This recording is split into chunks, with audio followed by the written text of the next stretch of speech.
जवेद इकबाल के नाम के एक शख्स ने अपने घर के अंदर बच्चों को मारने के बाद उनकी लाश को पिघला देता था। जवेद इकबाल ने एक अपनी डायरी में ये लिखा हुआ था कि आज मैंने अपने सबसे लाडले साजिद को भी मार दिया। ऐसे ग्रुप जो बिना किसी वजह लोगों के घरों में घुसकर उन पर हथौड़ों से हमला करके उनको कत्ल कर देते थे। मारा जाता था और वो लोग मर जाते थे, पूरा पूरा घर जो है वो उसको कत्ल कर देते। जब मासूम बच्चों के खिलाफ एक होलनाक जुर्म ने जन्म लिया, 25 दरिंदा सिर्फ लोगों ने मिलकर इन बच्चों के गैर अखलाकी 400 वीडियो क्लिप बनाए और डिफरेंट पोर्न वेबसाइट्स पर शेयर किए। Psycho killers and gangs of Pakistan. 1947 की इंडिपेंडेंस के टाइम पर भी इतनी ज़्यादा कत्लो गारत नहीं हुई होगी जितनी ज़्यादा कत्लो गारत पाकिस्तान में पाकिस्तान बनने के बाद सिर्फ पैसे, भत्ते और लालच और जहनी मर्ज के चक्कर में हो चुकी हैं। पाकिस्तान में सबसे आसान तरीन जुर्म है किसी का कत्ल कर देना। इस्लामाबाद की गुलिस्तान कॉलोनी में शादी से इनकार पर लड़की सरेआम कत्ल।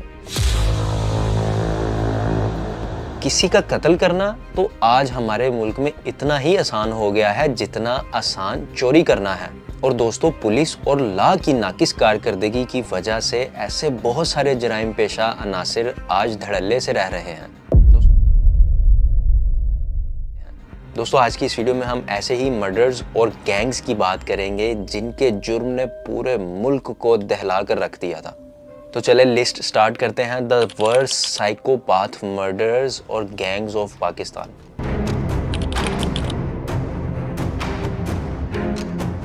तो दोस्तों, इस जुल्म की दास्तान की शुरुआत करते हैं जवेद इकबाल से। ये वो मर्डर था जिसे शायद पुलिस कभी खुद से पकड़ ही ना पाती अगर वो खुद अपनी गिरफ्तारी ना देता।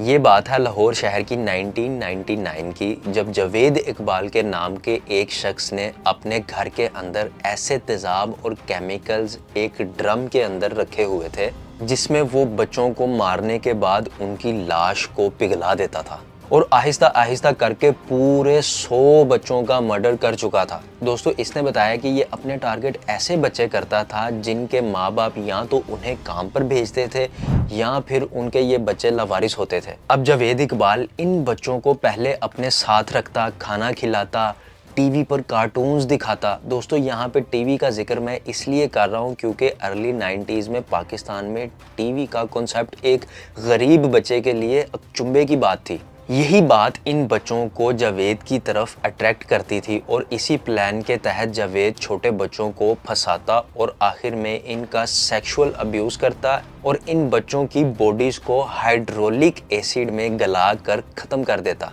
पुलिस के अकॉर्डिंग 100 बच्चे जवेद के हाथों मौत का शिकार हुए, पर शायद ये भी पता ना चलता अगर जवेद खुद एक जंग न्यूज़ के एडिटर को ख़त लिखकर अपना जुर्म का एतराफ़ ना करता और फिर बाद में इसके घर से ऐसा ड्रम भी पा लिया गया जिसमें बच्चों की अभी भी बाकियात मौजूद थीं।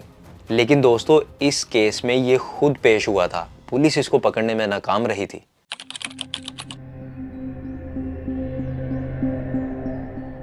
दोस्तों, नंबर 2 पर आता है हथौड़ा गैंग। ये 1985 से 1987 का वक्त था कि जब उर्दू स्पीकिंग और पश्तून के दरमियान पॉलिटिकल गहमा गहमी हो चुकी थी। दोस्तों, इसी दौरान ऐसे ग्रुप मंजरे आम पर आए जो बिना किसी वजह लोगों के घरों में घुसकर उन पर हथौड़ों से हमला करके उनको कत्ल कर देते थे। वो ऐसे क्यों करते थे, इसकी कोई ख़ास वजह समझ नहीं आ सकी, पर मीडिया और पुलिस का ये मानना था कि ये ग्रुप अफ़गान के एजेंट्स और स्वाइट इंटेलिजेंस के एजेंट्स से मिलकर बना था जो बेगुनाह लोगों को टारगेट करते थे। जब 1986 में मर्डरर्स की तादाद 7 हो गई तो पुलिस का मानना था कि ये कोई एक ही मर्डर है, लेकिन जब एक शख्स फुटपाथ पर सोते हुए इनके हमले का निशाना बना और बच गया तो उसने बताया कि ये एक नहीं 4 लोग थे जो गाड़ी के जरिए मूव करते थे और हमला करते थे। अब इसी दौरान कुछ लोगों ने कराची के एक बीच पर कुछ लोगों को सफ़ेद कपड़ों में आग के इर्द गिर्द कुछ अमल करते देखा और इसी स्टेटमेंट की वजह से एक इंग्लिश मैगजीन ने यहाँ तक कहा कि ये कोई ऑकल्ट ग्रुप है, ये किसी ऑकल्ट ग्रुप का कोई अमल हो सकता है जिसमें लोगों की बलि चढ़ाई जानी होती है। पर इसके बाद लास्ट केस मई 1986 में रिपोर्ट हुआ और फिर खामोशी छा गई। ना कोई गिरफ्तारी अमल में आई और ना ही कोई लीड मिल सकी। यूं हथौड़ा गैंग एक कहानी और मिस्ट्री बनकर रह गया और पुलिस इसको ना पकड़ सकी।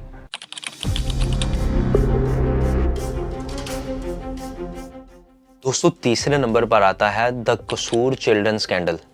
2006 से 2014 के दरमियान पंजाब के शहर कसूर के गांव हुसैन खानेवाल विलेज 280 जब मासूम बच्चों के खिलाफ एक हौलनाक जुर्म ने जन्म लिया, जब 25 दरिंदा सिर्फ लोगों ने मिलकर इन बच्चों के गैर अखलाकी 400 वीडियो क्लिप बनाए और डिफरेंट पोर्न वेबसाइट्स पर शेयर किए, जबकि इनमें से कई बच्चों के वालिदैन से पैसों के इवज़ ऐसा ना करने की डिमांड भी रखी गई। और इतने बड़े 400 बच्चों के केस में भी पुलिस और गवर्नमेंट में कोई ख़ास स्टैंड नहीं लिया और एक कमेटी बनाकर जिम्मेदारी एक डिपार्टमेंट से दूसरे डिपार्टमेंट पर डाल ली जाने लग गई। इसका सबसे बड़ा इशारा ज़ैनब केस की तरफ भी जाता है, क्योंकि इस केस के कई सुराग और जुर्म को अंजाम देने का तरीका भी इस स्कैंडल से मिलता जुलता था, पर यह भी साबित ना हो सका।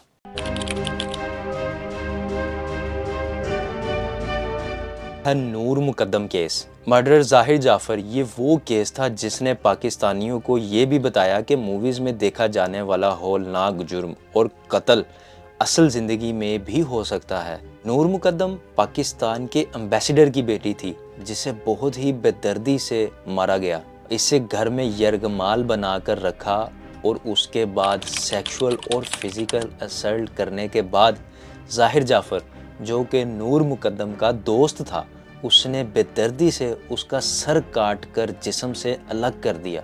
और आज इतना बड़ा जुर्म करने के बाद वो सलाहों के पीछे जिंदा मौजूद है और तारीख पे तारीख लेकर खुद को सज़ा से बचाता हुआ नज़र आता है। कभी अपने आप को डिसेबल शो करवाता है, कभी जहनी मरीज शो करवाता है, लेकिन आज तक पाकिस्तान का एम्बेसडर नूर मुकद्दम का बाप अपने केस में भी इंसाफ नहीं ले सका। दोस्तों, ये सारी जुल्म की दास्तानें सुनाने के बाद मेरे दिल में सिर्फ इस चीज़ का अफसोस रहता है कि इन लोगों के घर वाले आज भी इंसाफ की उम्मीद में होंगे। अल्लाह ताला इनके दिलों को सब्र अता फरमाए और यकीनन इनको एक ना एक दिन इंसाफ ज़रूर मिलेगा और वो दिन होगा क़यामत के बाद, आखिरत में। दोस्तों, आज की वीडियो के लिए इतना ही। अगर ये वीडियो इन्फॉर्मेटिव लगी तो वीडियो को लाइक करके चैनल को ज़रूर सब्सक्राइब कर दें और आपकी क्या राय है मुझे कमेंट सेक्शन में ज़रूर बताएं। और अगर आप इसी तरह के मज़ीद टॉपिक्स के ऊपर वीडियोस चाहते हैं तो वो भी मुझे कमेंट सेक्शन में ज़रूर बताएं। और मुझे इस तरह के मज़ीद टॉपिक की सजेशंस आप मुझे मेरे इंस्टाग्राम के ऊपर DM में भी सेंड कर सकते हैं। दोस्तों, अपना बहुत सारा ख्याल रखिएगा। मिलते हैं इसी तरह की नेक्स्ट इन्फॉर्मेटिव वीडियो के साथ। अल्लाह हाफ़िज़।